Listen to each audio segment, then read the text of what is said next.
10th standard CBSE ஓட electricity lesson ஓட last topic இன்றது கொஞ்சம் theory part மத்த எல்லாமே practical இருக்கும்.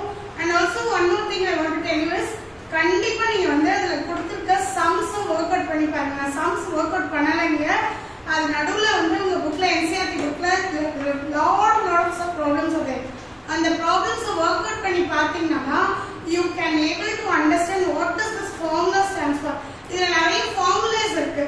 சோ நீங்க வந்து ஃபார்முலா எல்லாம் உங்களுக்கு எப்படி மனப்பாடம் ஆகும்னா இந்த மாதிரி ப்ராப்ளம்ஸ் போடும்போது உங்களுக்கு வந்து ஓ பவர்னா இந்த ஃபார்முலா எடுத்துக்கணும், அப்புறம் அதெல்லாம் உங்களுக்கு புரிய வரும். ரெசிஸ்டர்னா இந்த ஃபார்முலா, ஓம்ஸ் லானா இந்த ஃபார்முலா அப்படின்னு தெரிய வரும். வேடிக்கை படி சோ இத புரியுதா?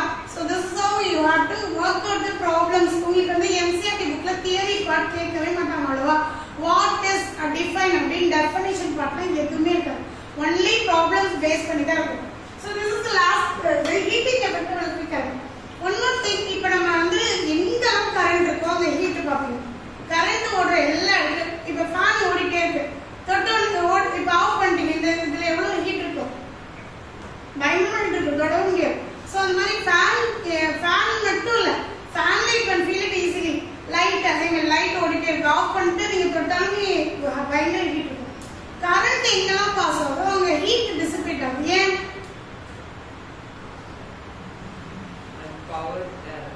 Power. Current, what is the connection between the current and the heat? Actually இந்த லெசன் வந்து ரெண்டு பார்ட்டா இருக்கும். ஈவன் ஸ்டேட் போர்ட் பசங்க அப்படி பெருசா படிக்கிறாங்க. கரண்ட் ஒரு பாதி லெசனும் ஹீட்டிங் எஃபெக்ட் ஆஃப் இது ஜூல்ஸ், இன்னும் நீங்க 11th ஸ்டாண்டர்ட் போறீங்கன்னா சீபெக் எஃபெக்ட், தாம்சன் எஃபெக்ட், இந்த மாதிரி நிறைய எஃபெக்ட் இருக்கு. சோ இதெல்லாம் நீங்க வந்து கண்டிப்பா படிப்பீங்க. இன்னும் ஃபியூச்சர்ல படிப்பீங்க கண்டிப்பா. CBSE சொல்லவே வேணாம். But the thing is here heating effect எப்படி டிசிபேட் ஆகும். இப்போ ஒரு எப்படி சொல்றது, நீங்க எப்படிங்க உங்க வீட்ல வந்து நீங்க ஒரு இடத்துக்கு பெர்மிஷன் கேக்குறீங்க, தரவே இல்லை, ஓகேவா? அதை வந்து கண்டினியூஸா உங்க அம்மாவோ அப்பாவோ தடுத்துட்டே இருக்காங்க. அப்ப உங்களுக்கு பிகம் ஹீட்னா எப்படி நீங்க உடம்பு சொல்ல உங்களுக்கு வந்து கோவம் பயங்கரமா வரும். இது என்ன இப்படி தடுத்துட்டே இருக்காங்க, ஒரு வாட்டி நம்ம நண்பன் அப்படியே கோவம் வந்து ஹீட். அந்த மாதிரி ஒரு பவர் எலக்ட்ரிக் கரண்ட் வந்துட்டே இருக்கு. அப்ப ரெசிஸ்டர் என்ன பண்ணுது? ரெசிஸ்டிவ் எலிமெண்ட் தான் எல்லாமே. இதுல ரெசிஸ்டர் இருக்கும், இதுல ரெசிஸ்டர் இருக்கும், எல்லாத்துக்கும் ரெசிஸ்டிவ் எலிமெண்ட் நிறைய இருக்கும்.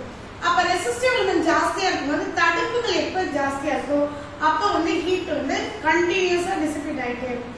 ஸோ அதனாலதான் இந்த ஹீட் டாபிக் இந்த கரண்ட் லெசன்ல வருது. அந்த ஹீட் வந்து ரெசிஸ்டிவ் இதுல அம்மீட்டர், வோல்ட் மீட்டருக்கு அம்மீட்டருக்கு ஆல்வேஸ் வோல்ட் மீட்டர் பேரலா தான் கனெக்ட் பண்ணும். ரெண்டு எண்டுமே ரெசிஸ்டரோட ரெண்டு எண்டோட கனெக்ட் ஆயிருக்கும். அப்படி இருந்தாதான் அந்த சர்க்யூட் வந்து பேரலல், புரியுதா? பேரலல்ல கனெக்ட் பண்ணும். அம்மீட்டர் வந்து சீரிஸ்ல கனெக்ட் பண்ணும். சோ இதுதான். இப்போ நமக்கு பவர். இப்போ இன்னொன்னுனா, இப்போ நான் கண்டினியூஸா நீங்க வந்து இப்போ ஒரு பதவியில இருக்கீங்க. இப்போ நீங்க கிளாஸ் லீடர்னு வச்சுக்கோங்க. கிளாஸ் ஸ்கூல் பீப்புள் லீடர்லாம் இருக்காங்க, கண்டினியூஸா இருக்காங்க. அப்படி இருக்க முடியாது ஆக்சுவலா. ஏன்னா 12th தான் ஸ்கூல் பீப்புள் லீடரை அப்பாயிண்ட் பண்ணுவாங்க.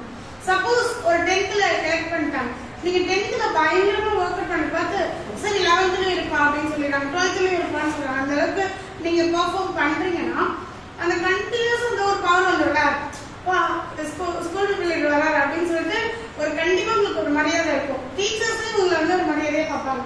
So this is not holds good. அதே மாதிரி தான் same situation happens around for the power also. அப்ப கண்டினியூஸா எலக்ட்ரிசிட்டி சப்ளை ஆயிட்டே இருக்கும்போது ஒரு பவர் கிடைக்குது. அந்த பவரை தான் நீங்க கால்குலேட் பண்ண போறோம். So power is equal to VI, voltage into current. அப்ப நம்ம EV பில் கூட அப்படிதான் கால்குலேட் பண்றாங்க. எவ்வளவு வோல்டேஜ் ஓடிட்டு அதுல எவ்வளவு கரண்ட் சப்ளை, எவ்வளவு சார்ஜ் சப்ளை ஆயிருக்கு. அப்ப இதெல்லாம் மல்டிப்ளை பண்ணாம you will get the current. புரியுதா? பவர். That is power முக்கியமே. V into I. அப்ப இந்த V க்கு பதிலா இது I நமக்கு ஆல்ரெடி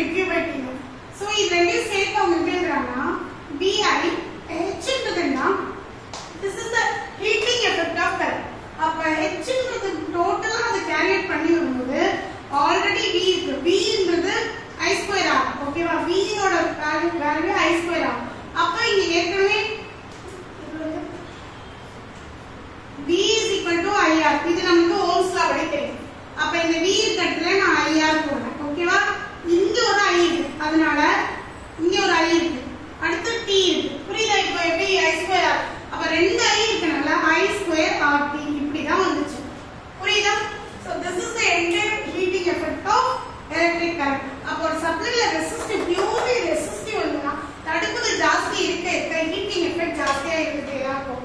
ஸோ ஹீட் ஜாஸ்தியா டிசிபேட் ஆகுனா அதை வந்து பவர் தட் இஸ் வெயிட்டிங் பவர்ல வச்சு தான் கண்டுபிடிப்பாங்க.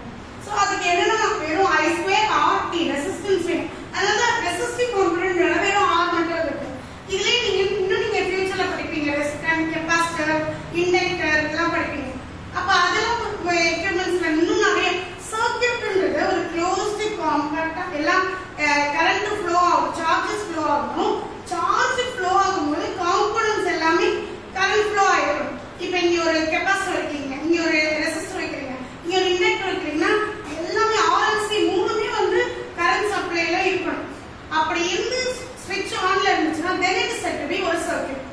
இப்போ நான் வந்து இங்க ஸ்விட்ச் போடுறேன். ஸ்விட்ச் போட்டா இங்க ஒரு ஃபேன் வரும், இங்க ஒரு ஃபேன் வரும், அங்க ஃபேன் இருக்கு, லைட்ஸ் 3 லைட் இருக்கு, 3 லைட் 3 ஃபேன் ஓடுது. இது தவிர வேற எதுவுமே ஓடாது. கரெக்ட்டா? இந்த இன்டர்னல் சர்க்யூட் இதோட க்ளோஸ் ஆகும். இந்த ஸ்விட்ச் போட்டா இந்த ஃபேன் ஓடணும், இந்த ஸ்விட்ச் போட்டா இந்த ஃபேன் ஓடணும். சோ திஸ் இஸ் ஆல் ஒரு இன்டர்னல் சர்க்யூட். இந்த சர்க்யூட் வந்து க்ளோஸ்ல இருக்கு. இப்போ ஃபுல் சார்ஜ் எப்படி ஃப்ளோ ஆகும்? இதுக்குள்ள தான் ஃப்ளோ ஆகும். So this is how we have to manage. புரியுதா? So this is very important. இதுல இன்னொரு என்னன்னா நீங்க வந்து கால்குலேட் பண்ணும்போது ஹீட் வந்து என்ன பண்ணா கரண்ட் வந்து குறைக்கும். ஆக்சுவலி இன்னும் ஒரு இதை சொல்றேன், 230 வோல்ட் நம்மளுக்கு வருது. இந்த EV லைன் வருது. எவ்வளவு காத்துல இப்படி காத்துல வயர் ஆடுமா? அப்புறம் வந்து நிறைய விதமான கரண்ட் வந்து நம்ம லூஸ் பண்றோம். ஆக்சுவலி நேச்சர்லயே நிறைய இப்போ மழை பெய்யுது, ஃப்ளட் அழுந்தது, அந்த மாதிரி நிறைய விஷயம் வந்து எலக்ட்ரிசிட்டி நமக்கு தேவைப்படுது. அதுலயுமே வந்து நமக்கு கிடைக்கிற 230 வோல்ட்ஸ்ல இந்த ஒன்றுக்கு ஒரு வோல்ட், இதுல 5 வோல்ட், இதுல 2 வோல்ட், அந்த மாதிரி பார்ப்போம் நம்ம டிவைசஸ்லாம். இப்பதான் நீங்க நியூவா இருக்கீங்க, நீங்க என்ன பண்ணுங்க, இதுக்கு ஒரு இதை நீங்க நோட் பண்ணணும்னா உங்க வீட்டு எல்லா ஸ்விட்ச் எல்லா லைட் ஃபேனும் ஆஃப் பண்ணிடுங்க. கீழே போய் EV முன்னாடிலாம் ரொட்டேஷன்ல இருந்துச்சு, அப்ப ஈஸியா நோட் பண்ணலாம். நம்மளாம் அப்படிதான் ரீடிங் எடுப்போம். அப்ப ஒரு லைட் மட்டும் போடணும், ஒரு லைட் மட்டும் ஒரு 1 hour போடணும். அப்ப எவ்வளவு ரீடிங் வந்து இன்க்ரீஸ் ஆயிருக்கு. அடுத்து ஒரு லைட்டும் ஃபேன் போடணும், அப்ப எவ்வளவு இன்க்ரீஸ் ஆயிருக்கு.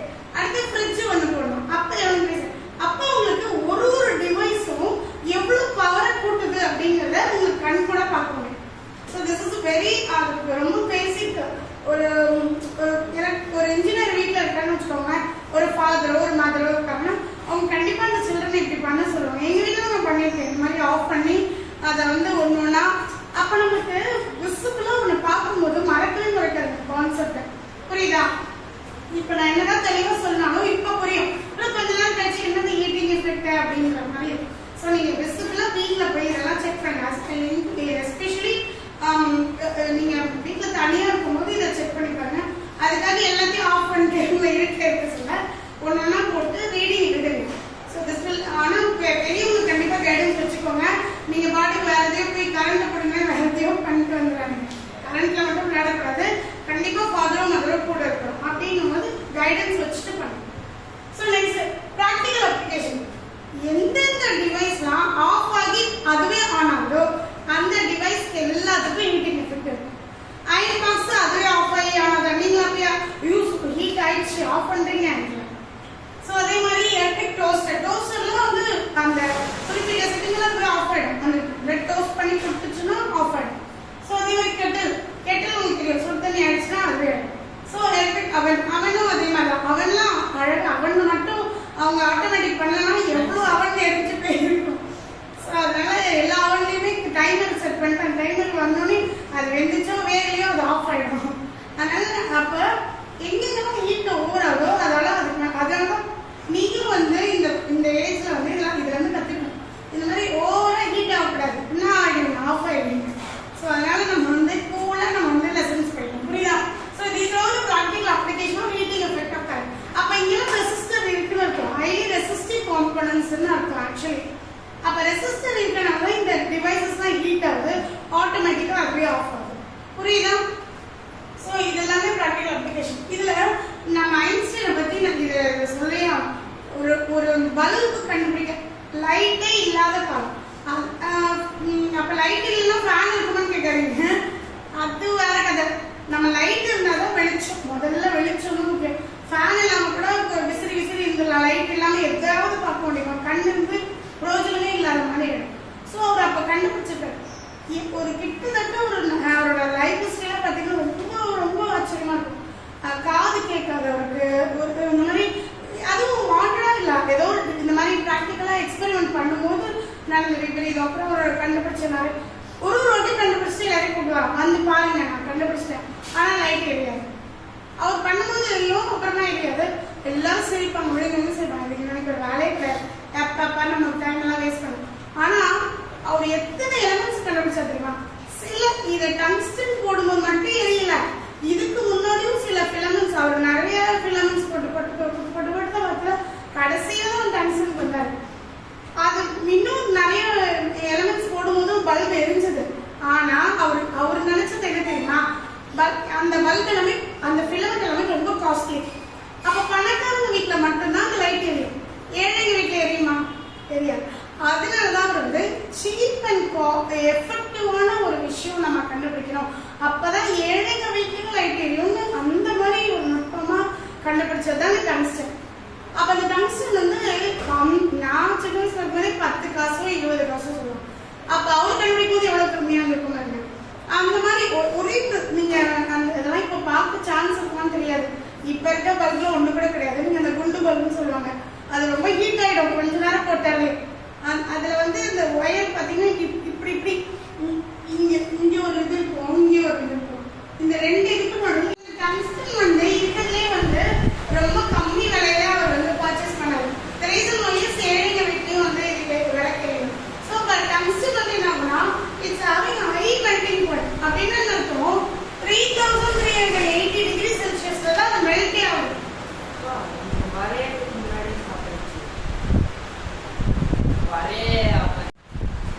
இந்த டங்ஸ்டன் எலிமெண்ட் ரொம்ப மெல்லிசான ஒரு லைன் மாதிரி தான் இருக்கும். ஸோ எப்பதான் கரண்ட் இது ஹீட் ஆகும், ஸோ ஓவர் ரொம்ப ஹீட் ஆயிடுச்சுன்னா மட்டும்தான் அது இதுவாகும், பிரேக் ஆகும். ஸோ அதுதான் இருக்கிறது கம்மி விளையும்.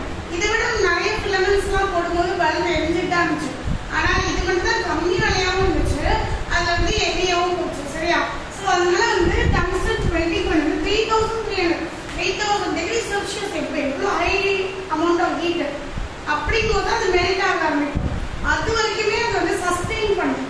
அப்ப ஃபர்ஸ்ட் ஆஃப் ஆல் ஒரு கரண்ட் ப்ரொடியூஸ் பண்ணும்போது அது எவ்வளவு தூரம் எரியுது, சஸ்டெயின் ஆகுது அப்படிங்கறத ரொம்ப முக்கியமா நோட்டீஸ் பண்ணணும். சரியா? So next fuse wire. இதான் சொன்னேன், ஃபியூஸ் ஒயர் ரொம்ப கம்மி ஆம்ஸ்ல தான் இருக்கும். 1 ஆம்ஸ் 2 ஆம்ஸ் 3 ஆம்ஸ் இதே ஆஃப் பண்ணணும், 5 ஆம்ஸ் அந்த மாதிரி தான் இருக்கும். ஸோ இதுல ஃபியூஸ் ஒயர் எதுக்காக அந்த மாதிரி கம்மி ஆம்ஸ்ல கொடுத்துருக்காங்கன்னா, நீங்க பவர் ஃபிளக்சுவேட் ஆகும்போது இங்க அங்க பவர் ஃபிளக்சுவேட் ஆகும்போது ஃபியூஸ் ஒயர் கண்டிப்பா பிரேக் அவுட் ஆகணும். அப்படி பிரேக் அவுட் ஆனா மட்டும்தான் இந்த ஃபியூஸ் ஒயர் போய் நம்மளுக்கு டிவைசஸ் எல்லாம் காப்பாற்றப்படும். இப்ப நம்ம ஒரு சப்போஸ் ஒரு அவன் 15,000 நம்ம வாங்கி வச்சிருக்கோம் காஸ்ட்லியா. நம்ம அவன் ரொம்ப கம்மி வோல்டேஜ், ஒரு அட்லீஸ்ட் 10 to 12 வோல்டேஜ் யூஸ் பண்ணுது.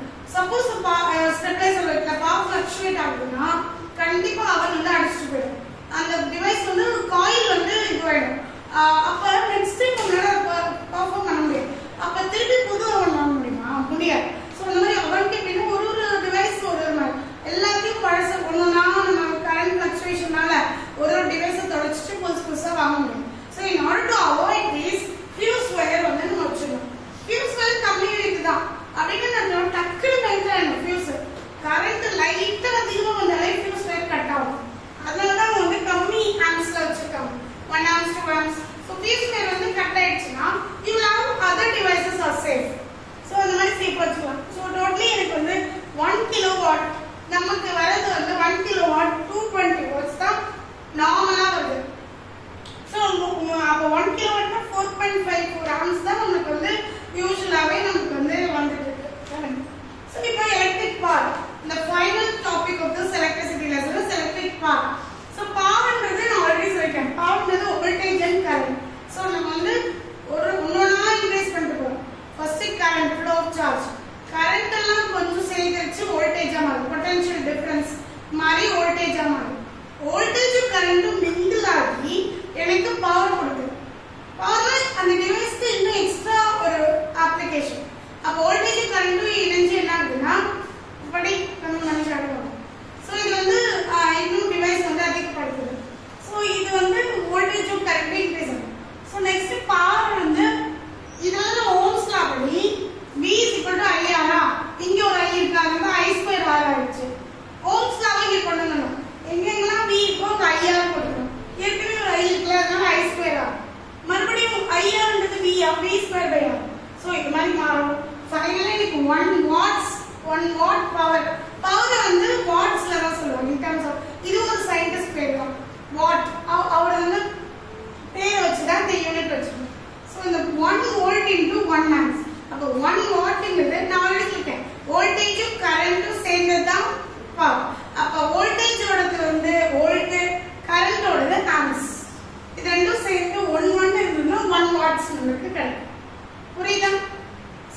வாட்னா WATT. இது 1 கிலோ, கிலோனா இது 1000. 1 வாட்ன்றது 1 கிலோ வாட்னா 1000 ஆல மல்டிப்ளை. அவ்வளவுதான். 1000 வாட்ஸ். ஆனா இது ரொம்ப ரொம்ப முக்கியம். நம்ம எதை மறந்துடுவோம்னா டைம் மறந்துடுவோம். 3600னா 60 செகண்ட்ஸ் 60 மினிட். 1 ஹவருக்கு 60 செகண்ட் 60 மினிட்ஸ் இருக்குல்ல, மினிட்ஸ் 60 மினிட்ஸ் ரெண்டு வாட்டி மல்டிப்ளை பண்ணும்போது you will get it like this. அப்ப இதெல்லாம் ஷார்ட்டா வந்து 3.6 இன்டு 6 வாட் செகண்ட் சொல்லுவாங்க. இல்லனா இத வந்து கிலோ ஜூல்ஸ், அதாவது கிலோவே ரெண்டு வாட்டி வருது. ரெண்டு வாட், அதனால 10 to T னா கிலோ, 10 to 6 னா அதோட power. So this is nothing but இது 760 வாட்ஸ் தான் வந்து ஒரு ஹார்ஸ் பவர். 1 HP ன்னு சொல்லுவாங்க. நீங்க இந்த இதுக்கெல்லாம் போனீங்கன்னா கம்பெனி பெரிய பவர் மெஷின்ஸ்லாம் ஓட்டுறவங்க எவ்வளவு HP பவர் இருக்கு அப்படிதான் கேட்பாங்க. Horse power. பவரே நமக்கு வந்து ஒரு வெயிட்டான காம்பனன்ஸ், பெரிய பெரிய டிவைஸ இயக்கிறதுக்கு ஹெல்ப் பண்ணும். அப்ப இன்னும் ஹார்ஸ் பவர்னா இன்னும் பெரிய பெரிய டிவைஸ இயக்கிறதுக்கு, அதை ஆன் பண்றதுக்கே உங்களுக்கு அவ்வளவு பவர் வேணும். இப்ப ஒரு இவ்வளோடு பொருள் தூக்கிறதுக்கு இவ்வளோ வெயிட் இருந்தால் போதும். இன்னும் வெயிட்டான பொருள் தூக்கிறதுக்கு நான் ஃபுல் பொட்டன்ஷியல் இன்னும் நல்லா நான் எஃபர்ட் போடும். இன்னும் வெயிட்டான பொருள் தூக்கிறதுக்கு நான் வந்து ஒரு 10 ஆளை கூட்டு வரணும். ஸோ அதே மாதிரி தான் இந்த மெஷினோட பவர். எலக்ட்ரிக்கல் பவரும் இதே மாதிரி தான். பெரிய பெரிய எக்யூப்மெண்ட்ஸ் எல்லாம் சாதாரண பவர் வச்சு ஓட்ட முடியாது. அப்ப அதுக்கு ஹார்ஸ் பவர் வேணும். That is what. அப்ப கரண்ட்லி எலக்ட்ரிசிட்டிலே த பிக்கஸ்ட் யூனிட் வந்து ஹார்ஸ் பவர். புரியுதா? This is the end of this lesson, electricity. So kindly நீங்க வந்து திருப்பி நீங்க வந்து படிங்க. ஏன்னா ஒரு வாட்டி சொல்லும்போது உங்களுக்கு புரிஞ்ச மாதிரி இருக்கும், நிறைய விஷயம் புரியாது. So kindly recollect these things. எதெல்லாம் புரியலையோ திருப்பியும் எனக்கு வந்து கமெண்ட்ஸ்ல சொல்லுங்க. நேர்ல கூட வந்து படிங்க.